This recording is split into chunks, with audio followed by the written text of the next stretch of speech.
Hello, and welcome to another Old Scams in Shiny New Packages podcast. On these podcasts, we use 20th century experiences and ideas to better understand 21st century scams, risks, and potential approaches. My name is John P. Rayberger, and I'm here with my podcasting collaborator, Don Wood. Hello, Don. Hello, John. Looking forward to our little talk today. Good. Well, one thing I would like to talk about today is artificial intelligence and the risks associated with that. Now, I'm going to have to date stamp this because this is July, basically summer 2026, and it's changing so fast. So it may change quite a bit between now and when people listen to it. But I think we should discuss artificial intelligence in terms of the risks associated with it. From what I understand, you are far more familiar with various artificial intelligence tools than I am. I've played with Gemini a little bit, but not that much with ChatGPT or any of the others.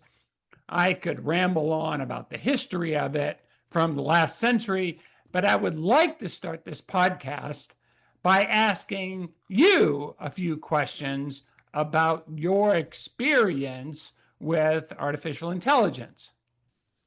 Okay, then I'm on the hook. Okay. What is your favorite AI chatbot and how long have you used it? I've only used two. Gemini, which comes up almost automatically with a Google search, and ChatGPT, which is a separate app. Probably the past year I've been using both, mostly ChatGPT. I won't say it's a favorite chatbot because it's still not a go-to, but between the two of them, I think ChatGPT seems to me to have a bit more of a conversational and human touch. And so that's the one that I've been using for various more or less mundane things. And how frequently do you think you use it? Boy, when it first came out, John, I think I was using it all the time because I was so fascinated by it. Much like when Spotify came out 15 years ago. I couldn't believe that you could have songs on demand. That's just beyond our upbringing when you had to work for it. Had records and so on. So I think I went full into ChatGPT, used it for a lot of things. I'm using it less now just because I guess I've exhausted my curiosity and I pretty much know what it does and how well it does it. What types of things do you use it for? Personal, work, vacation planning, financial advice, just in general? What do you use it most frequently for? All of the above except work, because I don't work anymore. Working for a living was a big mistake of mine. I should have figured out another way of life.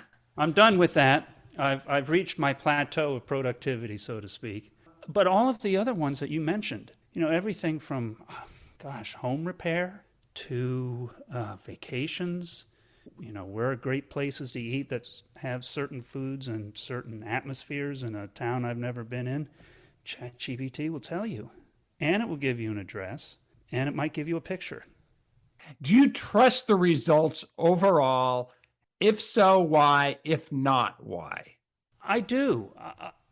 It's rarely been wrong when I've been able to test it.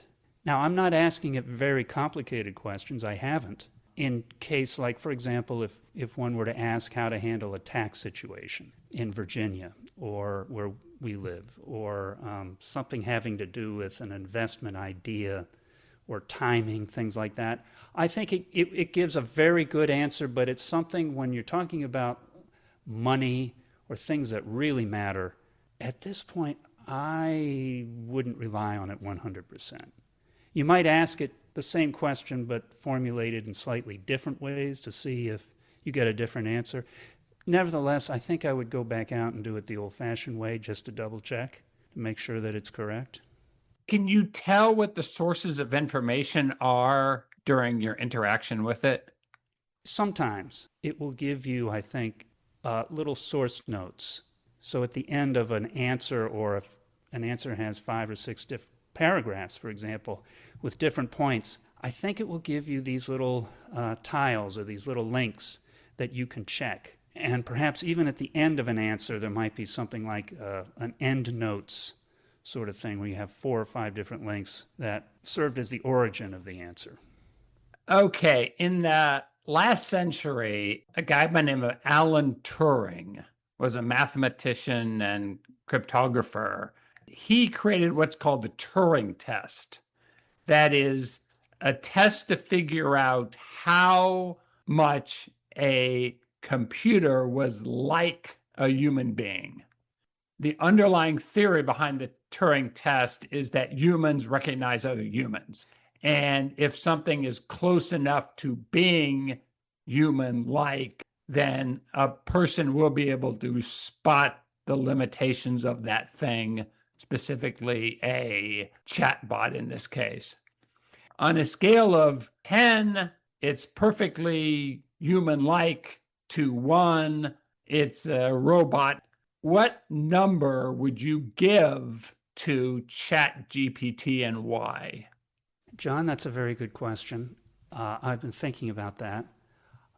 I would say that if I didn't know it was a chatbot and that I thought there might be a possibility there was a human answering my question in real time, I'd have to put the chatbots that I've been using and ChatGPT, man, I think I'd put that up close to a 9 or even a 9.5. Okay, so it's just this side of being human.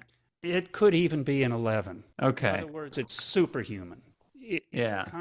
It's the kind of friend you always wanted, and it answers in such a graceful way, recalling conversations that you've had with it from weeks or months ago on different subjects or maybe an unrelated subject, bringing that back into the conversation for your latest question because there's a commonality between what you just asked and something you might have asked 3 months ago.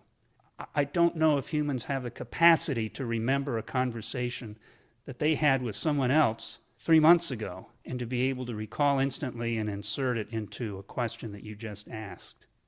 It's a fascinating talent. And so when Turing is giving us this test, is it possible to exceed the ordinal ranking you just mentioned? Is it possible to go beyond a 10 into an 11, where it's kind of a superhuman? The only way you can tell it's not a human, not because it's awkward or it gets things wrong or the sentences are bad, the only way you could tell is that no human could possibly answer in such a quick, comprehensive, and appropriate way with really good English. Okay. What are the biggest risks you see associated with using AI chatbot? And here, I would note that young people in particular are turning to it for what appears to be emotional support.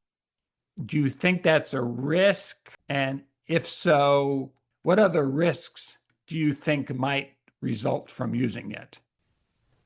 I think one of the fears that I've got, and perhaps others have, is that these chatbots are so good at what they do in answering questions quickly that people will begin to rely on them, and their own ability to puzzle things out in their own minds, particularly with moral questions, will atrophy. It just won't have the mental exercises that we've had prior to AI, where you had to think about it yourself, you had to come up with an answer, you might have to consult some people, actual human beings.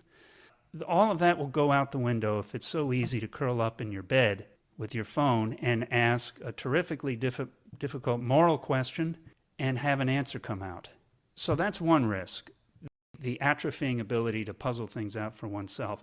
The other risk, and this is coming up now, of course, is the erosion of human authority. Whereas in the past, we might ask our parents or our friends or a teacher or a guidance counselor or a clergy person. All of that is out the window. If it's a sensitive question, if it's an embarrassing question, if it's something you think you might get in trouble for, the first thing you'll do is go to ChatGPT. That's a friend who won't judge you, who won't get you in trouble, who won't tattletale, and you can unburden yourself. It sounds seductive, but I think what's missing is the ability to talk about your problems with a real human face. And that'll become less and less prevalent as these contraptions take over. You're a savvy person. You've been around. You're aware of the market valuations put on some of these tools right now. Do you have a premium service? No, the Chat GPT, I use the app that's on the phone. Okay. How do you think they make money? Well, it's got to be taking my questions and helping it learn the answers by theft of previously published material that's on the web. In other words, I could ask a question about how to fix a faucet in my bathroom, take a picture of the faulty part, and ChatGPT will scour the web and come up with the answer. And I can use that answer without actually going to the source material, the people who actually wrote the material that ChatGPT has scoured and scraped from the web. Does that answer the question? Well, except how does ChatGPT, the company, make money then? Well, it must be from premium services that I'm helping to fertilize with my own rather mundane questions. Okay. Because the valuations on some of these, you wonder what the risk factors are associated with these companies trying to reach these incredible valuations financially. Yes. Any other general comments about your experience with AI? I'm aware of a young person who uses ChatGPT, or I should say another AI product at work, and of course people are doing this at work, and it's like nuclear power. It's like having a little nuclear reactor in your computer. You can see it churning and working on answers, and sometimes it'll take several hours to work on answers. But only now are companies beginning to figure out this is costing a lot of money, and the rationing has begun because people are using it for so much and the bills are coming due. And so I think what we're coming up to some kind of a log jam in terms of the expense of this technology. But overall, I think it's a speed bump. It's not something that's going to slow this down. It's coming at us like a big tidal wave. Don't you think this is like what maybe 1995 was when people were first getting wired into the internet with America Online and we had our first email addresses? It seemed to be an industrial revolution between 1995 and 2000 when things began to take off. Then there was a dot-com bust. But that didn't stop things from happening, and now we've just gone so much further. We had the iPhone, and that created a computer in your pocket. That was about 2008. I think this is like 3.0. If 95 was 1.0, the iPhone was 2.0. This is 3.0. Okay, that's an interesting observation. Let's say you're a scammer and you're trying to get money out of somebody via some kind of con, and you're familiar with and can license an AI tool. How would you best employ it to get money out of people? Well, I would follow what humans do. Remember, AI is not coming up with things on its own.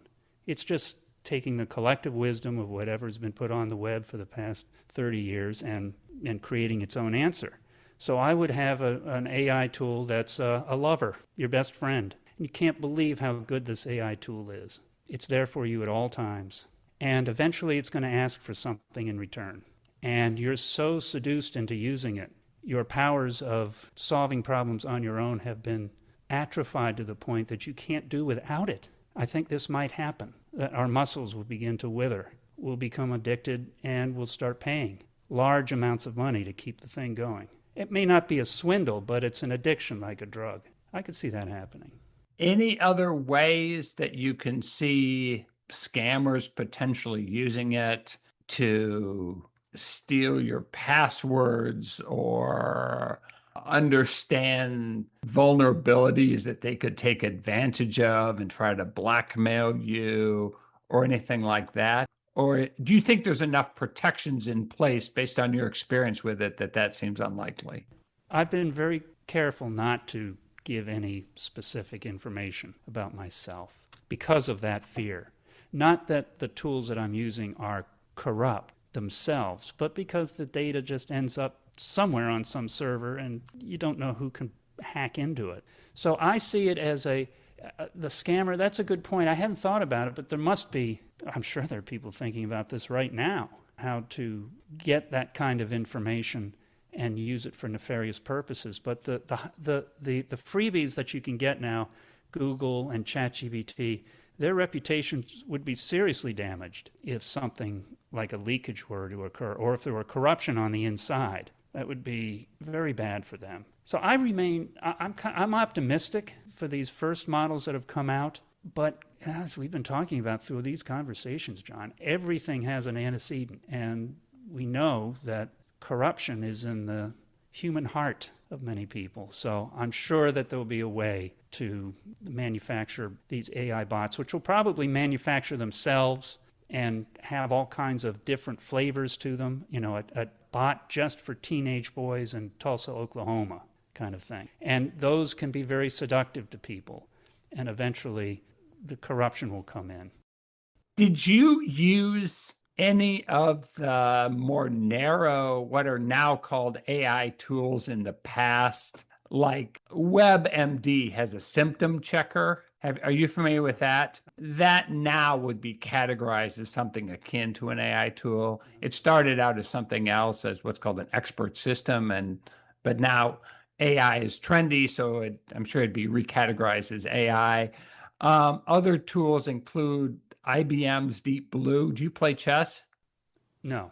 Okay. But I know that Deep Blue at one point beat a human. Yes. Therefore, it was the Turing test, right? It scored 100% on that, or even more. Well, it's in that narrow scope of it. In the past, AI has technical predecessors, and one of them was called the expert system. And the dream back then, and this was in the 1990s, was to put essentially all the knowledge of an expert into a computer, be it an auto mechanic or a doctor or something like that. And then a person could query this database to figure it out. Now, the problem they ran into is populating these databases and keeping them populated on a recurring basis. So because of that, they had to essentially narrow the scope. And the narrowing of the scope is an example of that is the WebMD symptom checker, where it doesn't tell you the problem or do a lot of tests. What it does is you put in where it hurts and how severely something hurts, and it gives you a list of things that potentially could be that you then go talk to your doctor about.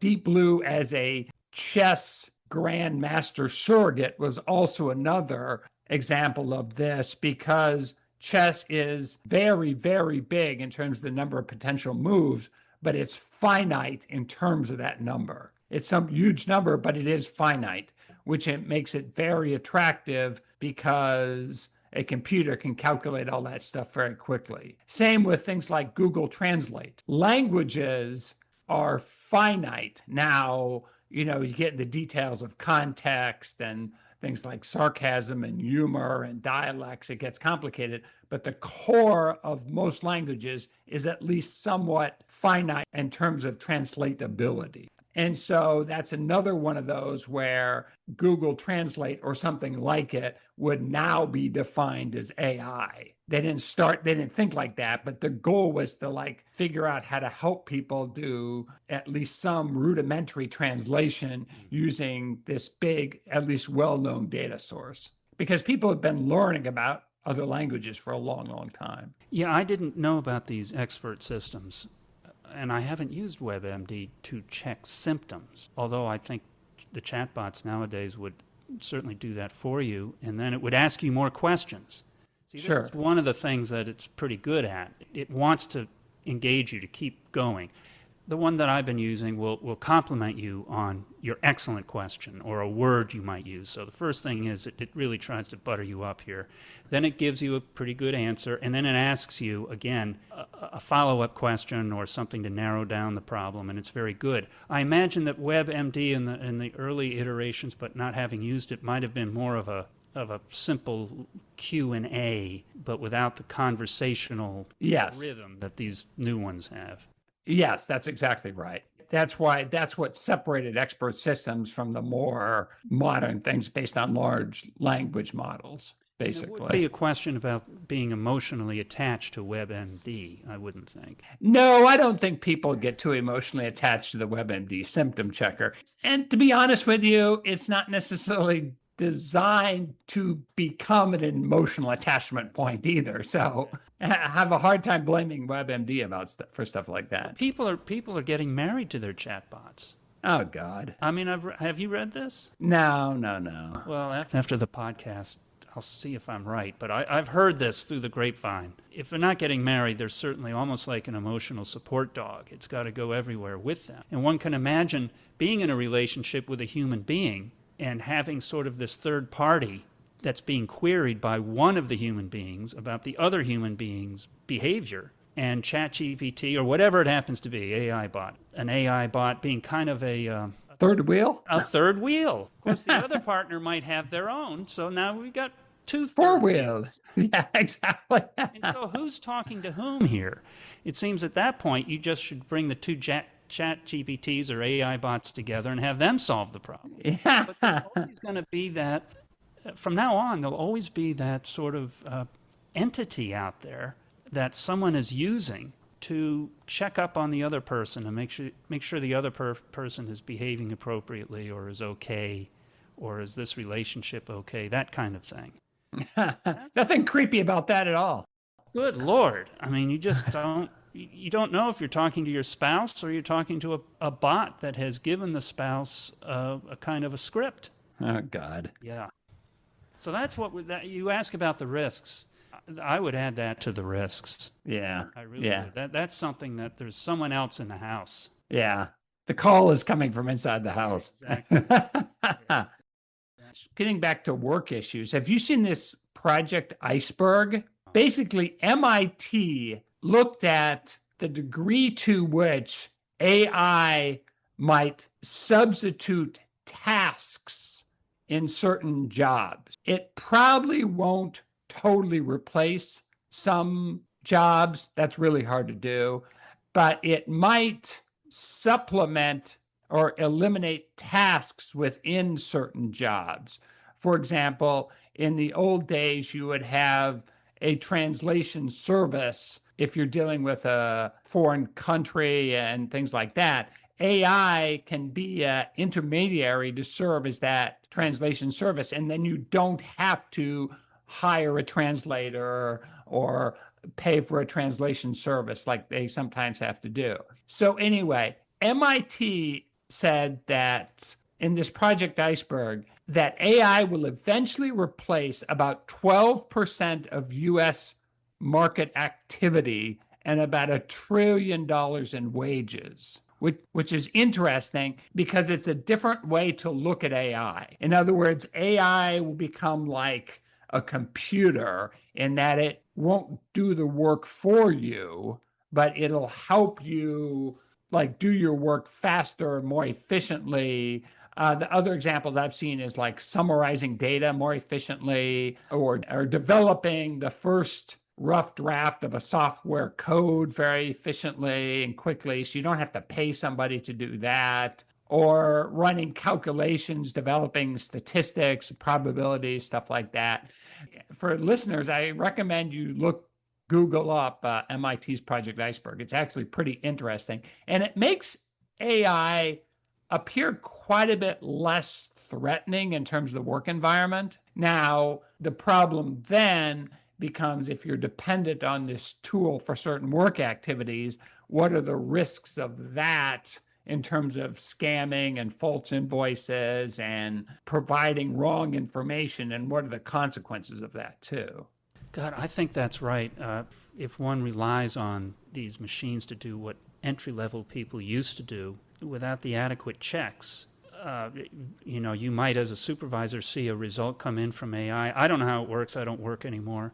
But I think the temptation would be, just in terms of conserving energy and conserving time, to give a cursory look at it and to say, oh, yeah, that looks pretty good, and to let it pass through. Now, you might do that with a human being as well, but with a human being, I think there's less trust. Nowadays, with these AIs, because they're so good at what they do, there's more trust, and then therefore there's less likely to be a kind of a deliberate QA/QC part of the process. Yeah, I concur with that. And the other problem I can foresee is what's sometimes jokingly called the one neck to strangle if something goes wrong. That is, if you have an entry level person do some kind of calculation and it's wrong, there's a level of accountability there. If you have a chat bot do a translation or calculation or something like that, who are you going to blame?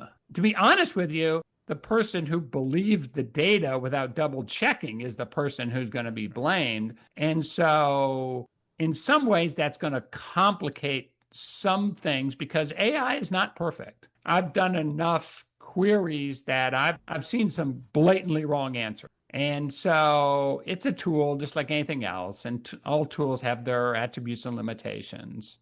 I think that's a very real risk for a workplace. If you're going to get rid of people, then who are you going to hold accountable if something goes wrong?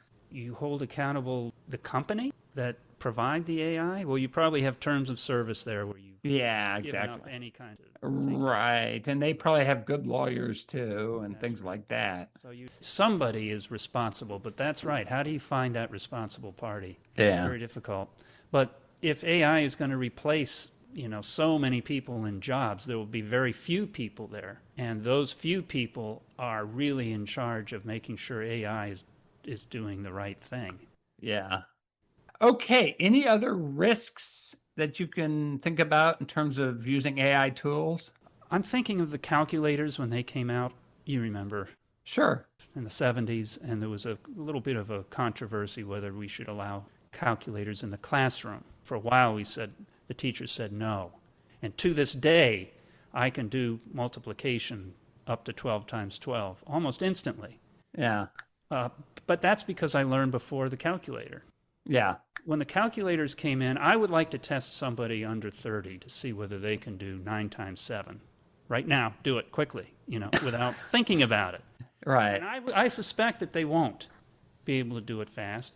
I know handwriting has totally deteriorated. Sure. And so these are things that we lose. And when a new innovation comes on, we always talk about the things we're going to get, how it's going to make things better. And it does. Right. Rarely do we focus on what we're going to lose and whether those things are worth keeping or not. I'm not hearing that debate with AI as much. I don't know about you, but it seems like all systems forward. There are people who are worried about it.